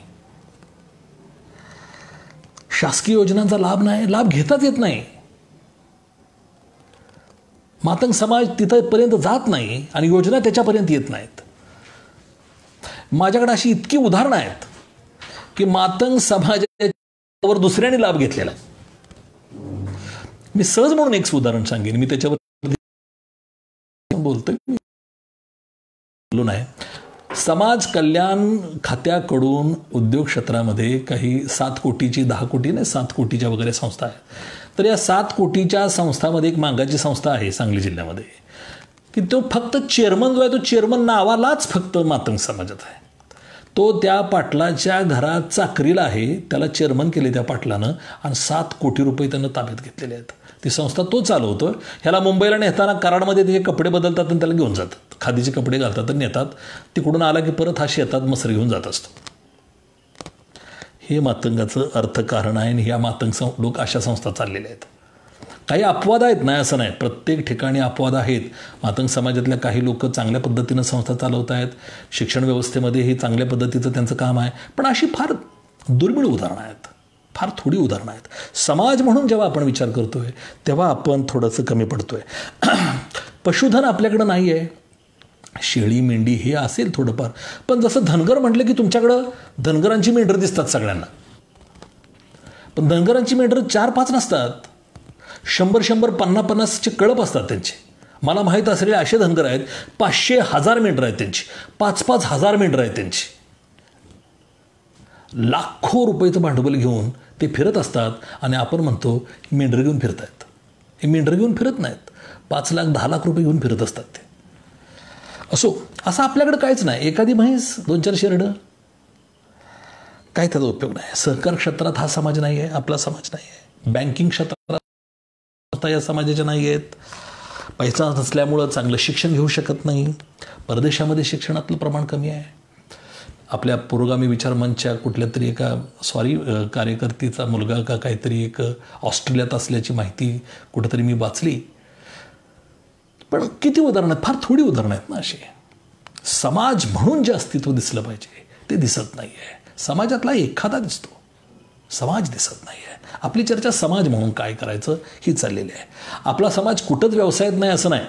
किरसुनीच्या व्यवसायात आहे, दोरखंडाच्या व्यवसायात आहे, बँडच्या व्यवसायात आहे, बँजोच्या व्यवसायात आहे, तमाशाच्या व्यवसायात आहे, पण नाट्यक्षेत्रात नाही आहे, सिनेक्षेत्रात नाही आहे. एखादा आहे, हे क्षेत्र जे आहे, सिनेमा नाही किंवा नाट्यक्षेत्रात नाही आहे, तमाशात आहे आपण. तर या सगळ्या व्यवसायच आपले पारंपरिक असल्यामुळं आर्थिक सोर्स आपला फार कमी आहे. आपल्यामध्ये तंबूतले तमाशे फार कमी आहेत, झाडाखालचे तमाशे आहेत. तर या सगळ्या गोष्टीचा संबंध अर्थकारणाशी येतो आणि आपण ते समजून घ्यायला पाहिजे. आरोग्याची परिस्थिती काय आहे? व्यसनाधीनता प्रचंड आहे आपल्या समाजामध्ये. आणि इतकी प्रचंड आहेत की मी स्वतः साक्षीदार आहे या काही गोष्टींचा. एका एका आठवड्यात 4-4, 5-5 तरुण पोरं मेलेले आहेत आपल्या इथं, आपल्या समाजामध्ये. इतकी प्रचंड व्यसनात. किती तरुण मुली, स्त्रिया आपल्या समाजातल्या विधवा होत आहेत केवळ या व्यसनांच्यामुळं. किती मुलं आपली अनाथ होत आहेत, मात्र पितृप्रेमाला पारखी होत आहेत व्यसनाधीनतेमुळं. याच्यावरती फारसा विचार होत नाही आहे. मित्रांनो, मृत्यूचं प्रमाण आपल्या समाजात दलितांच्या मध्ये जास्त आहे. औषधोपचार आपण करू शकत नाही. आदिवासी आणि मांग समाजामध्ये मृत्यूदर जास्त आहे. धक्कादायक वाटेल आपल्याला, पण ही एक सत्य आहे. आणि म्हणून मित्रांनो, आरोग्य क्षेत्रात सुद्धा आपली अवस्था फार फार वाईट आहे. त्याचा परिणाम असा आहे की आपलं आरोग्य व्यवस्थित नसल्यामुळं क्षमतेची माणसं आहेत. मी असे खूप कलावंत पाहिलेले आहेत की ते सिनेमात सुद्धा उत्कृष्ट कलाकार झाले असते, पण व्यसनाधीनतेमध्ये ते मागं पडले आणि मरून गेले. एखादा वादक पाहिला आहे मी, एखादा हार्मोनियम वादक पाहिलेला आहे, ढोलकी वादक आहे, कितीतरी कलावंत व्यसनाधीनतेमुळं पाठीमागं पडले आणि जग सोडून गेले. धर्माच्या बाबतीमध्ये काय परिस्थिती आहे आपल्या समाजामध्ये? दैववादी दृष्टिकोन प्रचंड आहे. आज सुद्धा धर्मश्रद्धाळू प्रचंड आहेत, प्रचंड धर्मश्रद्धा. मोठा धर्मभक्त या भारतामध्ये कोण असेल तर तो मांगच आहे. पण त्याला देऊळ नाही आहे. मांग फार मोठा देवभोळा, पण याला देऊळ नाही, याला मंदिर नाही आहे. मांगाचे जे ख्रिश्चन झाले त्यांना चर्च नाही आहे. ब्रिटिशांनी बांधलेले असतील तेच चर्च, ह्यांनी काय बांधलेलं नाही आहे. मला तर फारशी माहिती नाही ह्यांनी बांधलेली. जे बौद्ध झाले त्यांना ह्यांना विहार नाही. आमचे जे महार बांधव जे बौद्ध झाले त्यांनी काही विहार पाहिलेत. मी काटोलचा विहार पाहिला आहे नागपूर जिल्ह्यामध्ये. ड्रॅगन पॅलेस काहीतरी नाव आहे त्याचं. मांगांचं असं काहीच नाही हो. देऊळ एखादं नाही आहे, मंदिर नाही आहे, चर्च नाही, काही नाही. ह्याचे जे देव आहेत रेणुका, खंडोबा, येडूबाई, काळाबाई, काळूबाई, हे जे सगळे देव आहेत हे दुसऱ्यांची देवळं आहेत. तिथंही आहेत की भक्त म्हणून. कोण जोगती आहे, कोण मुरळी आहे, देवदासी आहे. परंतु विशेष असं ह्यांच्या हातात मंदिर नाही आहे, ह्यांच्या हातात पौरोहित्य नाही आहे. तुमच्या हातात धर्मच नाही ना, आणि तुम्हाला धर्म नाही. मातंगाला जर नवं काही करायचं असेल तर धर्म काय, हिंदू धर्म आहे ना तुमचा, तुम्हाला हिंदू धर्माचं प्रेम आहे ना, ताब्यात घ्या ना धर्म. बौद्ध धर्माचे गेले, ताब्यात घ्या ना बौद्ध धर्म. बांधा ना एखादा ड्रॅगन पॅलेस. काय होईना झालंय. जिथं जाल तिथं एक अस्तित्व निर्माण करा, समाज म्हणून अस्तित्व निर्माण करा. हे होत नाहीये. आपल्यात पोतराज आहेत की, पण काय करायचं. धर्मात स्थान नाहीये. आणि म्हणून मुक्तानं त्यावेळेला सांगितलं, आम्ही धर्म नसलेली माणसं आहे. आणि आताची मागं म्हणतात, मी 1-2 ग्रुपवर आहे व्हॉट्सॲपच्या, त्या ग्रुपवर अशी चर्चा असते की मला घाबरत असतोय मी तिथं पोस्ट टाकायला एखादी. इतकी कट्टरता तिथं दिसते की माझं डेअरिंग होत नाही या लोकांशी बोलायचं, काय करायचं. तर मला असं म्हणायचं आहे की धर्म नसलेली माणसं मुक्ता सांगतात, तर हीच लोक मात्र जय मुक्ता, जय अण्णा, जय लहुजी. अरे मुक्तानं काय सांगितलं त्याचा काही जय आहे का नाही? लहुजीने जे सांगितलं त्याचा काही जय आहे की नाही? अण्णाभाऊने जे सांगितलं त्याचा जय आहे की नाही? विचाराकडं कानाडोळा करणं हा एक फार मोठा अडथळा आहे विकासाच्या वाटचालीतला. व्यक्तिवादी बनण्यापेक्षा विचारवादी बना, हे मी सातत्यानं सांगत आलेलो आहे. काही नवे पिढीची लोक मानता येत नाही असं नाही, परंतु हे होत नाही. जेवढ्या प्रमाणात पाहिजे तेवढं होत नाही. मुक्ताला सॅल्यूट. त्यावेळेला तिने सांगितलं धर्म नसलेली माणसं आहे. कारण आपल्या हातात धर्म नाही हो. धर्म दुसऱ्याच्या हातात आहे ना. आपल्याला अभिमान म्हणजे बैल दुसऱ्याचा कासरा आपल्या हातात, आणि आपण नसते. आपलं पाहिजे काहीतरी, ते होत नाही आहे. राजकारणात काय परिस्थिती आहे? राजकारणात तर इतकी जबरदस्त शोकांतिका आहे मातंग समाजाची, न सांगण्याजोगी. या सगळ्या गोष्टीवर स्वतंत्र एक व्याख्यान होऊ शकतं. राजकारणात ह्यांना पक्ष नाही, कोणाच्या पक्षात हेच नाचायला असतात. मिरवणुकीत हेच पुढं, वाजवायला पण पुढं हेच, नाचायला पण पुढं हेच. गुलाल ह्यांच्या अंगावर एवढा असतो की ओळखत नाही हा आपला गडी येतो, एवढा तो नाचून बेजार झालेला असतोय. ह्यांना पक्ष नाही, कुठल्या पक्षात स्थान नाही, समाज म्हणून बोलतोय.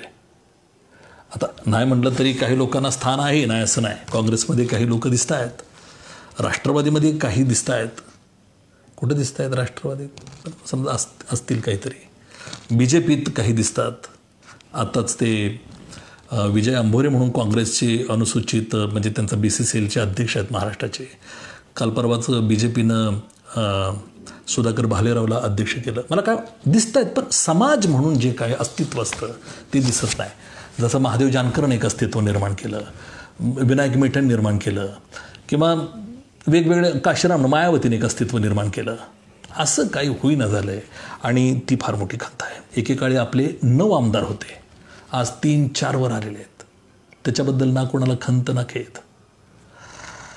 राजकारणात ताकद नाही, ताकद लागते. आणि नुसती पैशाची नाही, संघशक्तीची सुद्धा ताकद लागते. ती आपल्याकडं नाही आहे. मेहरबानीचं राजकारण आपलं चाललंय मातंग समाजाचं. प्रस्थापित पक्षाच्या नेत्यानं जर काय दिलं तर, नाहीतर मग काय नाही. हे राजकारण आहे. स्वतःचा पक्ष नाही, ज्याचा पक्ष आहे त्याचा प्रभाव नाही. मी पक्ष स्थापन केलेला आहे, बहुजन समता पार्टी, काय प्रभाव नाही आहे. लोक आली तर होणार ना राजकारण. लोक येतच नाहीत. लोक म्हणणार बहुजन समता पार्टीत जाऊन कधी पक्ष मोठा होणार, त्याच्यापेक्षा कुणाही तरी मागं लागून काहीतरी पंचायत समिती सदस्य, सरपंच झालो तर झालो, ग्रामपंचायत सदस्य. असं होत नाही. मेहरबानीचं राजकारण आहे. मी फार वाईट बोलेन, बोलू का नको कोणास ठाऊक, पण मी राजकारणात थोडंसं बघितलं राजकारण म्हणून सांगतो. प्रस्थापित राजकारणामध्ये मातंगाचीच नव्हे, दलितांची परिस्थिती ही ठेवलेल्या बाईसारखी आहे.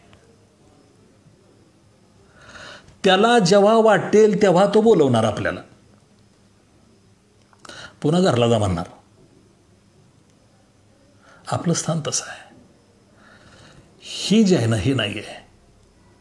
आणि याचा समाज कधी विचार करत नाही. आणि समाजाला समजत असेल पण वळत नसेल, किंवा काय होतंय कोणास ठाऊक, पण चर्चा तरी या दृष्टीनं एकदा व्हायला पाहिजे. मित्रांनो, प्रस्थापितांच्या विरोधात लढण्यासाठी एक जिद्द लागते. ती जिद्द आपल्याकडं आहे की नाही जरा तपासलं पाहिजे. आणि जर असेल तर ती एकदा सिद्ध केली पाहिजे. समाज म्हणून, व्यक्ती म्हणून नाही म्हणत मी, हे समाज म्हणून आपलंच. आपण आव्हान देत नाही, चॅलेंज देत नाही आणि चॅलेंज घेत पण नाही. पण हे व्हायला पाहिजे. जोपर्यंत हे होत नाही तोपर्यंत आपल्याला स्थान नाही. डॉक्टर बाबासाहेब आंबेडकर म्हणले, शासन करती जमात व्हा. बौद्धांना सुद्धा शासन करती जमात होता आलेलं नाही. त्यामुळं बौद्धांचं किंवा महाराजांचं हे काही कौतुक करायची तर परिस्थिती नाही आहे. का त्यांना सुद्धा एकाच जातीवर त्यांना सुद्धा नाही काय करता येत. आपण सगळ्यांनी खरं तर एकत्र आलं पाहिजे. जेव्हा ही अशी मूठ होईल ना, तेव्हा खरं समतेचं राजकारण होईल. तेव्हा बाबासाहेबांचं राजकारण होईल. तेव्हा अण्णाभाऊंचं राजकारण होईल. तेव्हा फुलेंचं, शाहूंच्या स्वप्नातलं राजकारण होईल. पण ते होत नाही आहे. त्यामुळं शासनकर्ती जमात झाली पाहिजे. आणि हे मांगांना वाचून नाही, कुणीतरी सांगायलाच पाहिजे. आणि त्या दृष्टीनं प्रत्येक घरातल्या माणसाने सांगायला पाहिजे, आपल्या आपल्या घरामध्ये शासनकर्ती जमात झालं पाहिजे. त्या कुटुंब प्रमुखानं बायकोला सांगावं, मुलांना म्हणावं, शासनकर्ती जमात व्हायचं आहे तुला. एक कलेक्टर होऊ दे आणि एक राजकारणी होऊ दे. राजकारण फार महत्त्वाची गोष्ट आहे. फार, अगदी तुम्हाला दाखला जरी पाहिजे असला तरी राजकारण लागतंय. राजकारणाशिवाय काही होत नाही आणि आपण राजकारणात नाही. म्हणून मित्रांनो, आपलं राजकारण आहे ते दखलपात्र होत नाही आहे. अलीकडे एक काही लोक म्हणायला लागलेत की विधान परिषदेवरती मातंग समाजाला संधी द्या. हे जन्मशताब्दी वर्ष आहे अण्णाभाऊ साठेंचं, आणि या जन्मशताब्दी वर्षात तरी विधान परिषदेवर मागायला घ्या म्हणून काही लोक प्रयत्न करतायत. म्हणजे ते स्वतःसाठी करतायत असं नाही. मीही माझ्या काही मित्रांच्या आग्रहामुळं 1-2 पोस्ट तयार करून व्हॉट्सअपवरती वगैरे टाकल्या होत्या. मातंग समाजाला विधान परिषदेवर संधी द्या. मला नाही वाटत मिळेल संधी. प्लीज, मी परत एकदा सांगतो, मी माझ्यासाठी ही मागणी करत नाही. मातंग समाजात कोणाला पण मिळू द्या, मला तर घेणारच नाहीत. आणि मला का घेणार नाहीत हे जाणकारांना माहीत आहे. मातंग समाजाला राजकारणात संधी देतच नाही. त्याचं कारण असं की हे जे काँग्रेसवाले आहेत, राष्ट्रवादीवाले आहेत किंवा जे प्रस्थापित आहेत, त्यांना ह्या मागाचं काहीच वाटत नाही. ह्यांच्या शेतात सगळी कामाला असतात ना आपले लोक. मातंग समाज यांच्या शेतात कामाला आहे, ह्यांच्या घरात कामाला, ह्यांच्या गाडीवरचे ड्रायव्हर आहेत आपले सगळे. त्यामुळे या लोकांना असं वाटतं की अरे हा तर आपला गडी आहे, ह्याला काय संधी द्यायची, ह्याला काय राजा करायचा आहे, ह्याला काय आमदार करायचा आहे. आणि जेव्हा करायचं असेल त्यावेळेला असाच एखादा गडी हुडकतात, नोकरदार त्यांच्या संस्थेतला, शाळेतला. त्यामुळं ही लढाई फार मोठी आहे हे समजून घ्यायला पाहिजे. आणि त्या दृष्टीनं हुशार लोक राजकारणात आले पाहिजेत, जाणकार लोक राजकारणात आले पाहिजेत. पण आपल्या समाजाचं ही खंत आहे, माझी स्वतःची खंत आहे, की जे हुशार आहेत, जाणकार आहेत, ज्यांना राजकारण थोडंफार समजतं, ते राजकारणापासून दूर आहेत. आणि ते दूर असल्यामुळं नको ते लोक मग राजकारणात जात आहेत. मित्रांनो, आपला समाज आणि ही साहित्य क्षेत्रातली काय परिस्थिती आहे. साहित्य क्षेत्रामध्ये फार मोठी नाव आहेत आपली. मुक्ताचं नाव एवढं मोठं नाव आहे साहित्य क्षेत्रामध्ये की दलित साहित्याची जनक तीच आहे, समतावादी साहित्याची जनक तीच आहे, सत्यशोधकी साहित्याची जनक तीच आहे. फुले आणि सावित्रीबाई प्रेरणास्थान आहेत आपली. मी हे खूप मांडलं आहे, मी याच्यावरती लिहिलं आहे. माझी पुस्तकंही प्रकाशित आहेत. मातंग समाजाला वेळ मिळाला की ते वाचतील मातंग समाज माझी पुस्तकं. मी हे सगळं मांडलं आहे, फार धाडसानं मांडलेलं आहे. मी जे लिहिण्याचं धाडस केलं आहे, असं धाडस करणारे मित्रांना शोधतोय मी. तर मित्रांनो, मुक्तानं फार मोठा एक निबंध, चमत्कार करणारा निबंध आहे साहित्य क्षेत्रामध्ये. अण्णाभाऊ साठेंनी तर कमाल केलेली आहे. या जन्मशताब्दी वर्षात अण्णाभाऊंनाही सॅल्यूट. फार मोठा माणूस झाला. एवढा मोठा माणूस जर का इतर दुसऱ्या कुठल्या समाजात असता तर आणखी मोठा झाला असता. भारतरत्न तर त्याला कधीच मिळालं असतं. आपण म्हणतोय भारतरत्न मिळालं पाहिजे, व्हॉट्सअपवर नुसतं बोलून नाही चालणार. जागा सोडावी लागेल, पाय उचलावा लागेल आणि तो पुढे टाकावा लागेल. मुक्ता आणि अण्णाभाऊंच्या नंतर काय नाही म्हटलं तरी राघव वेळचं आपले लेखक नाथ कांबळे आहेत, किंवा नुकतेच परवा ज्यांचं निधन झालं ते उत्तम बंडू तुपे आहेत. लिहिणारी मंडळी आहेत नवी पिढीमध्ये, काही चांगली मंडळी लिहित आहेत, मी त्यांचं कौतुक करतो. परंतु ही सगळी मंडळी आता एक कुठल्या तरी ग्रुपवरती 100 लोकांचं व्याख्यानांचं एक नियोजन चालू आहे. खूप चांगला प्रयोग आहे तो. या सगळ्या लोकांनाही खरं तर एकत्र येऊन समतावादी चळवळ किंवा जी काय असेल ती ही व्यापक केली पाहिजे, समृद्ध केली पाहिजे. पण ते होत नाही. हे व्हायला पाहिजे. मुक्ता आणि अण्णाभाऊ साठेंच्या पुढं जाणं, यांना घेऊनच पण पुढं जाणं हे व्हायला पाहिजे. आणि हे होत नाही. आपल्या समाजात एक इगोइझम फार वाईट आहे. मच्छिंद्र सकटेंनी एखादी गोष्ट सुरू केली की लगेच कोणतरी जितेंद्र काहीतरी दुसरीच काहीतरी सुरू करतोय. आणि तो जितेंद्र हा मच्छिंद्रचा अजिबात ऐकत नाही. जितेंद्रनं काय सुरू केलं की लगेच नरेंद्र नाही तर महेंद्र दुसरंच काहीतरी करून बसतोय. आणि या सगळ्याचा परिणाम असा होतोय की एक ना धड भाराभर चित्ते. मी समतावादी सांस्कृतिक चळवळ सुरू केली. विद्रोहीच्या फाटाफुटीनंतर विद्रोहीची शक्ल जेव्हा झाली हे मी बघितलं आणि मी ठरवलं की एक विद्रोही चळवळ पाहिजे. मी नाव समतावादी दिलं आणि त्याला चांगलं आज प्राचार्य डॉक्टर माधव गादेकर त्याचे अध्यक्ष म्हणून काम करत आहेत. चांगली टीम आहे आमची समतावादीची. काही अडचणी आहेत नाही असं नाही, मर्यादा आहेत. परंतु ही चळवळ व्यापक झाली पाहिजे, पुढे गेली पाहिजे. नाव काय पण द्या, पण अण्णाभाऊंना आणि मुक्ताला घेऊन पुढे चला आणि जाऊया पुढं. जे जे जातील, माझा विरोध असण्याचं कारण नाही, कोणाचाच विरोध असण्याचं कारण नाही. हे वाढलं पाहिजे मित्रांनो आणि हे व्यापक बनलं पाहिजे, व्हायला पाहिजे. मित्रांनो, आजच्या काळामध्ये भारतीय संविधान जे आहे, बाबासाहेबांनी लिहिलं म्हणून काय मागांचं काय आणखी काय आहे का नाही कुणास ठाऊक. पण या देशाचं ते संविधान आहे आणि सगळ्या देशातल्या त्या काळातल्या देशप्रेमी मंडळींनी, आजच्या नव्हे त्या काळातल्या खऱ्या देशप्रेमी मंडळींनी हे संविधान स्वीकारलेलं आहे, मान्य केलेलं आहे. आपल्या देशातल्या आपल्या समाजाला फार मोठं आश्वासन, एक आधार या संविधानानं दिलेला आहे. या संविधानाची मोडतोड होते.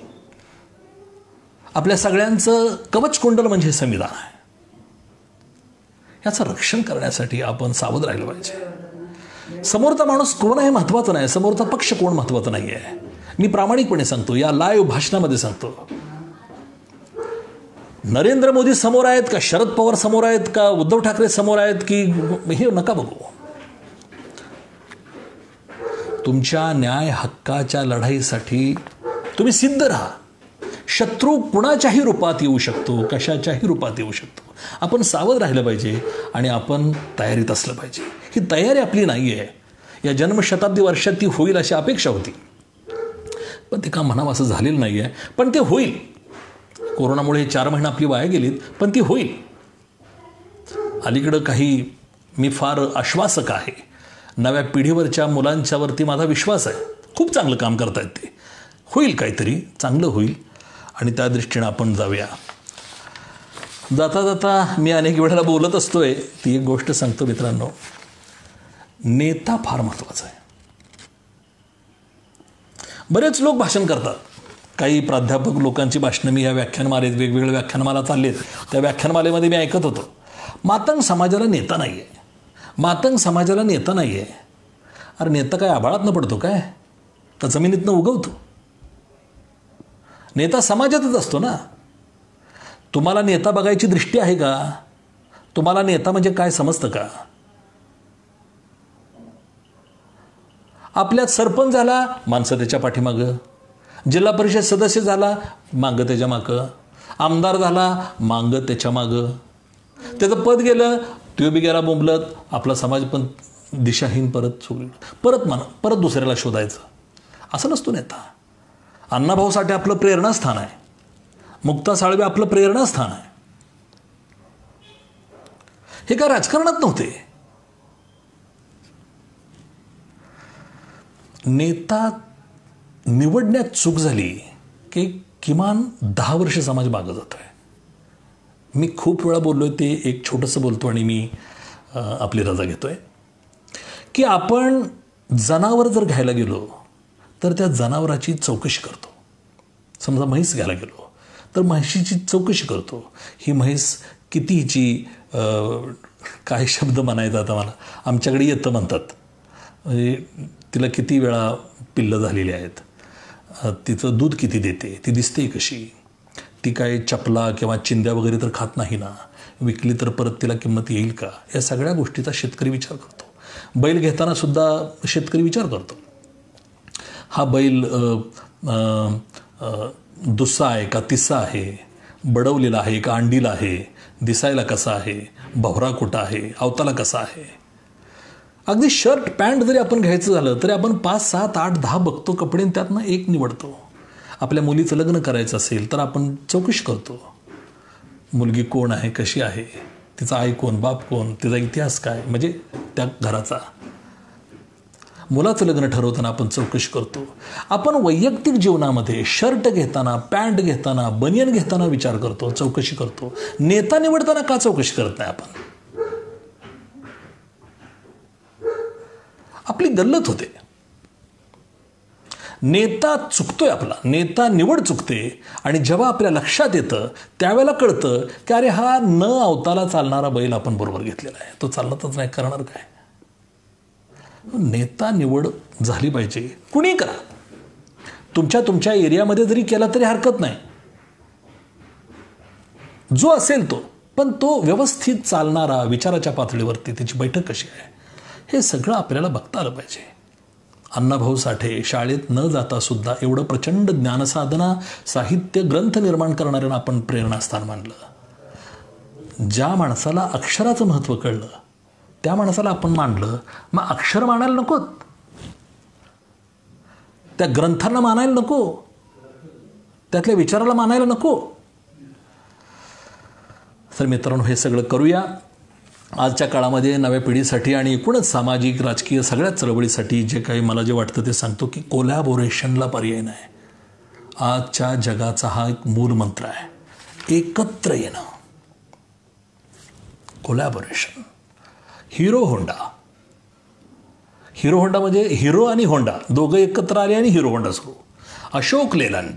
अशोक आणि लेलंड एकत्र आले आणि ते अशोक लेलंड. आणखी काय काय आहेत गाड्या, काय सुझुकी, कावासाकी बजाज, असं काहीतरी. कावासाकी जपानचा, बजाज इथला, कावासाकी बजाज.